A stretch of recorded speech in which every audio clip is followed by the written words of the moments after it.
Welcome, everybody, to Taking Control, the ADHD podcast. I'm Pete Wright, and right there is sick Nikki Kinzer. Hello. Hello, everyone. Oh, Hi, Pete. You make I'm me sick. sad. You are. But I'm so glad you're here. Thank you. And luckily, this week is a digital episode. Yay.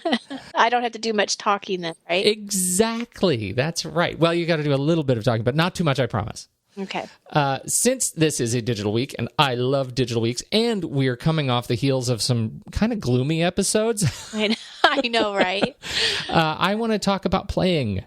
I want to talk about playing this week. Playing? Yeah. Like playing games? Yes, I want to talk about playing games and walking fun. around. It's going to be fun. So before we get into that, head over to takecontroladhd.com and get to know us a bit better. You can listen to the show right there on the website or jump over to iTunes or your podcast application of choice and subscribe for free, the very best way to ensure you don't miss a single episode. Please connect with us on Twitter or Facebook at Take Control ADHD and call us. Woohoo!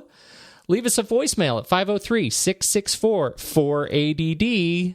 That's right, 503. That's new. It's totally new.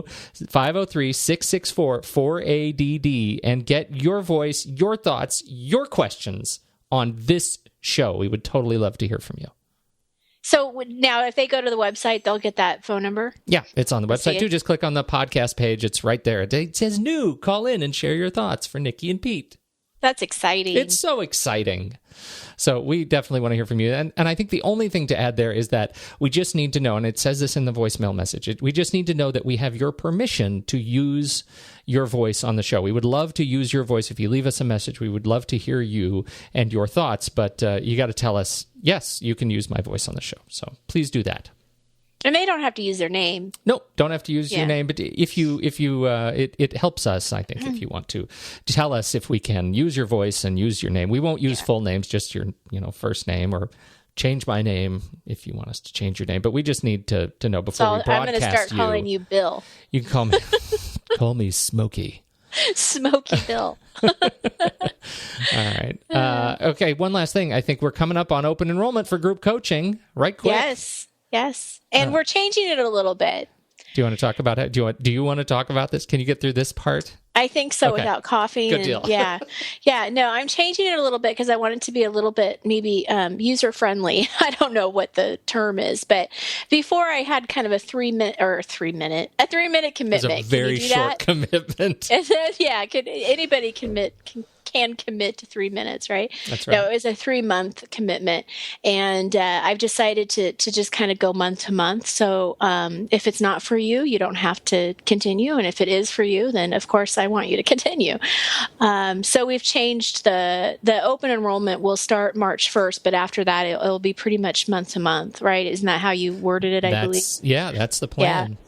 That's a plan. You can join each at the end. I think Nikki's going to be going through and processing new registrations at the end of each month. So the last week of each month for beginning the next month. So you can register anytime. Just know you'll actually be put into a group the following month. You can't start. Correct. You can't just start anytime. You got to start the first week of the first of the month. So, Correct.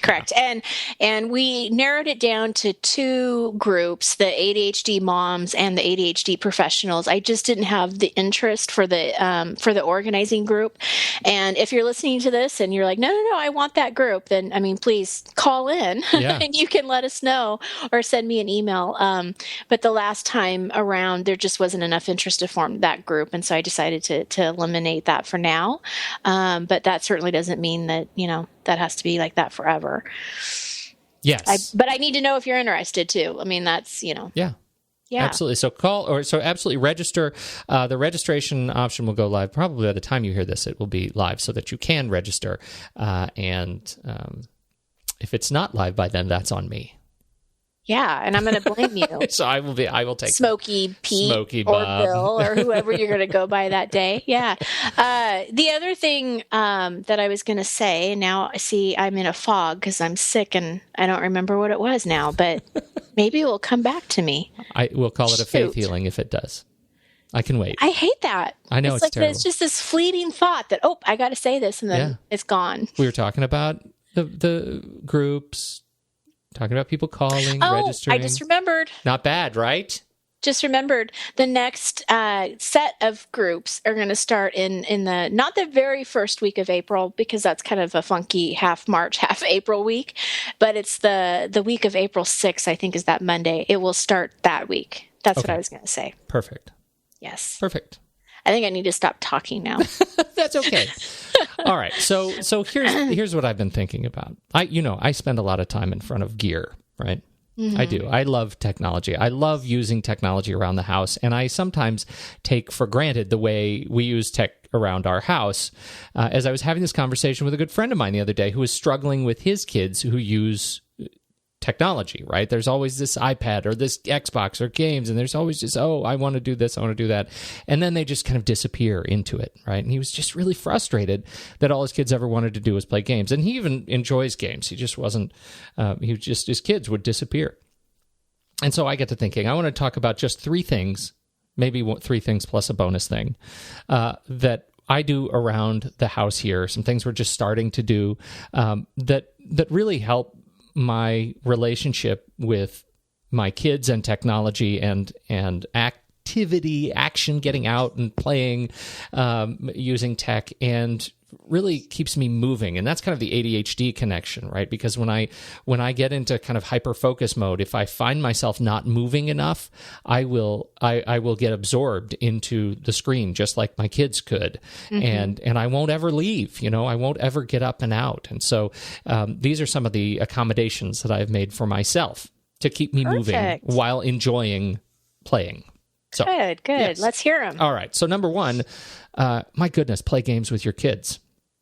Well, that makes sense. It really, doesn't it make sense? So I know this is a tough one for some people, but kids love games, and they love games even more when you're involved, right? So right now at our house, we're playing through the Lego Marvel and Lego DC series on our Xbox, which is a massive set of worlds in which you kind of run around as this assortment of Lego-fied comic book heroes, and it's a blast. I play with my son. We get up, we move around, we yell at the TV. It's really, really fun, and they're so huge that you just can't get tired of them. Right? It takes forever to get tired of them. We played Lego Marvel all summer long. Every day we played a little bit all summer long. But this is. I thought you were going to say every day, all day long. All day long. We could have, but we did set some limits. And what I found is that when the kids are accustomed to consistent limits of play with dad, they don't get as frustrated when it's time to turn off. Right? They know that they're working toward a half hour with dad or even an hour with dad sitting in front of the TV, really, getting into it. As long as I'm living right there in that moment with my son, and I'm not checking my phone every 5 minutes while I'm playing with him. But if I'm really playing and we're trying to solve a puzzle, there is no trouble there's always a little bit of like, But what you're doing is you're modeling you're modeling basically how to transition out of doing something fun and setting limits to it into something else. I mean, You're modeling for him something, a really important skill. Well, here's hoping. Yeah, that's fantastic. It is really fun, and it's frankly, it's modeling for me too, because I could play all day if he wasn't there. I could jump into it and play all day, and so we're sort of doing this. We're kind of accountability partners a little bit, and that ends up being. And he's 8, so he doesn't know what he's doing for me, but just being there is a reminder of my responsibility to him, and we're having fun. But once we finish and we unplug, but we're not really done playing, that's when we dig into augmented reality. Mm-hmm. So you've heard of geocaching, right? Yes. So we've talked maybe a little bit about geocaching. So I'm not going to talk about geocaching right now. I'm going to talk about a game called Ingress. Have you heard of Ingress? No, I have not. Ingress is available on iOS and Android, and it is a game from Google that uses your phone's GPS and mapping capability to lead you on an adventure, quite literally around the world, right? Wow. When you turn it on, you see your location, and then you see these portals, right, around your immediate vicinity, like in your neighborhood even, or in your city if you're walking around downtown Portland, for example. Major landmarks are marked as portals, right? So you walk to each portal and you deploy, once you get there, it says, here, go stand right here. And you can deploy this thing called a beacon. And when you surround the portal with beacons, you take over that portal for your faction. So you're either part of the Resistance or the Enlightened. That's kind of the game. And then you grow your faction's presence in your neighborhood or your city or your state. And it's super fun. I love it because it's running around. It's a running around game. You're outside, you're visiting these wonderful landmarks around your city, and you're still using your phone to do it. And so it's a great experience to get outside, run down the hill, turn it on with my kids and say, hey, let's go find this next thing. Wow, that's cool. I've never heard of that. It is really cool. It's it's a little bit complex in terms of the sign up, not the sign up, but the setup, right? Because it's kind of an adult story, and I don't mean like adult like it's ooh, that's adult. It's just a sophisticated story, and so I kind of soften that one and just we're looking for that little dot. We're looking to put this thing there. We soften that one a little bit. But it ends up being really, really fun, and it tires us out. And so Ingress was available for Android for a long, long time before it hit iOS. It's still, I think, under a year old on iOS, but it's a lot of fun. We're still just kind of getting into it. It's a great alternative when you want to play games, but you also want to get outside. So I love that. And then when you're exhausted from running around playing Ingress, you got to go take the kids and get a bite to eat, right? Have you've used Yelp? Yes? I've heard of it, but I've never used it. Wait, what? That was sarcastic. You seriously have never used it? I've heard. I'm not even sure if I know what it is. Oh my gosh. Download Yelp. That's like table stakes for this conversation. So Yelp is a great app that shows you, it allows you, it's like a recommendation engine for, restaurants and bars and, places you can go buy things. You can leave recommendations and referrals and reviews of of places you have visited in your city. It's really, really great. So I use Yelp all the time anyway, but there's a feature in Yelp that I'm consistently surprised doesn't get more attention because it's really fun. And again, the kids love it and it keeps you kind of walking. When you open Yelp on your phone, you hit the More menu, and then you hit Monocle. So Yelp Monocle. This is Yelp's augmented reality overlay of the world around you. So when you're using Monocle, you hold your phone upright like you're taking a selfie, right? You're looking at the screen and you see the world around you. But as you turn your phone, say you turn your body around, you will see overlaid on top of the world Yelp entries for restaurants that are in that direction. So like I'm doing it right now, and I can see the distance of Alan's Authentic Mexican Restaurant and Munchkin Playland. And it's just, these are things that are pretty close to me. Like I walk out the door, and if I hold my phone up, I am walking toward these places where I can go get a bite to eat. So it's a really fun way to use augmented reality and see what's in the world around you and how far it is away by using your phone's camera. Wow. It is really, really cool and very clever, and it's kind of hidden. I don't know that it's that it's something that, it's really cool, but it's not like a premier feature that Yelp talks about a lot. And so I think more people need to check it out. So Yelp Monocle. Yelp. Now, yes. Now, when you're sitting at the rest, say you find a good place to eat, and now you're bored because you're tired and you're kind of just sitting and you're not talking all that much. And you know what I used to do when I was a kid in this mode? I would take the napkin ring. There's the paper kind of waxy sealed napkin ring that seals up the silverware around the napkin. You know what I'm talking about? Yeah. Piece of paper. Yeah. So you take it and you fold it in triangles and you make a paper football. And then I'd flick it at my dad. Do you remember? Awesome. Did you ever do that? Did you ever do any flicking of the paper? I'm sure we rolled them up. Like we would roll up the paper from straws. Yeah. And then we would try to like rip the paper, in the middle without like ripping the whole thing, or we try to do it all in one like line. Oh yeah, definitely. But I don't really remember doing paper. Well. Airplanes, or what did you call it? Paper footballs. You make triangles, you wrap them up and you make triangles, and then you hold one up with your finger, and the other person holds their fingers up like a goalpost, and you flick it, and you try to make a goal with it. It's tabletop football, right? Well, Nice. now, thank God we have augmented reality.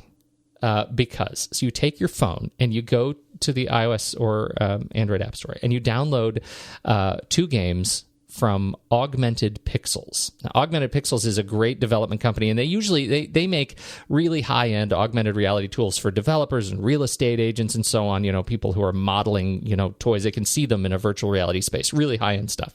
But they have these 2 games. One of them is called AR Basketball, and one is called Reality Hoops.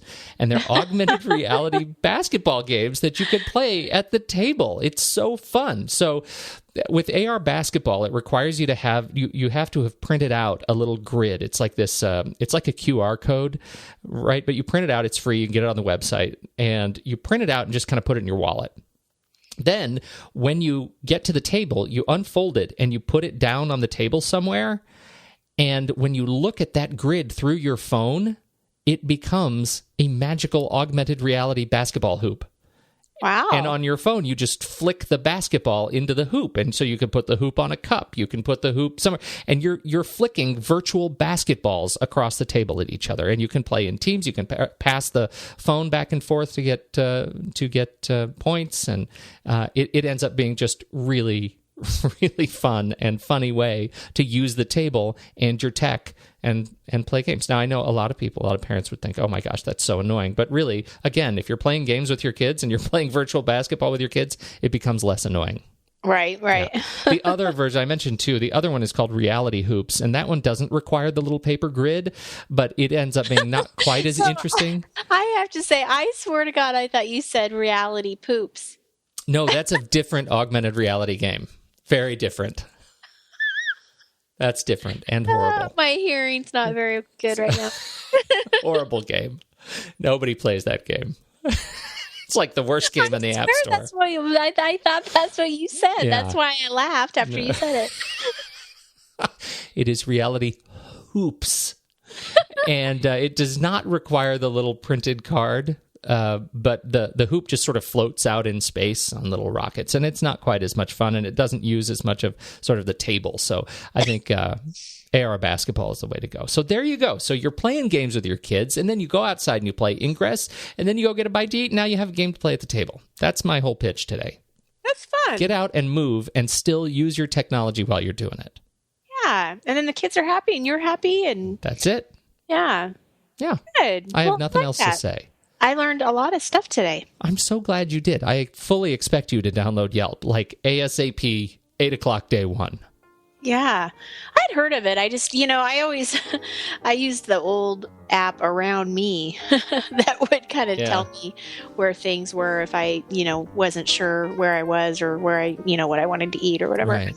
Yeah, but, that's probably that sounds like it's a little more updated. Yeah, I think Yelp is, and Yelp really, I think, can really help the vendors too. I mean, businesses, right? You'll go to a store and you'll see the Yelp sticker in their window and know that they're Yelp friendly, and you want to you want to sort of check in and leave a nice review.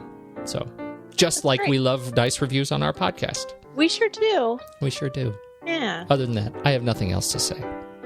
I think we're done. You need to go back to bed.